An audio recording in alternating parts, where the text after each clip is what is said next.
நாம் எப்படி வெளியேறுவது? கவலைப்படாதே டெய்சி, எனக்கு ஒரு திட்டம் இருக்கிறது. ஃப்ரெட்டி முன்னேறினான்.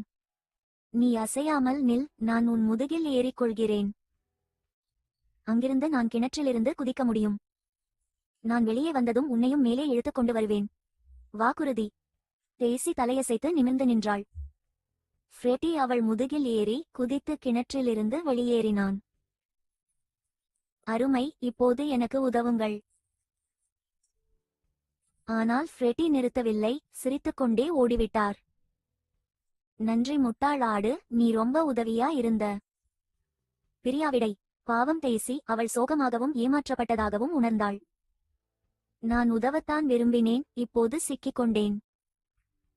அதிர்ஷ்டவசமாக பெண் என்ற ஒரு கருணையுள்ள விவசாயி கடந்து சென்று கொண்டிருந்தார். பேச்சியின் அழுகை சத்தம் அவனுக்கு கேட்டது. அது என்ன சத்தம்?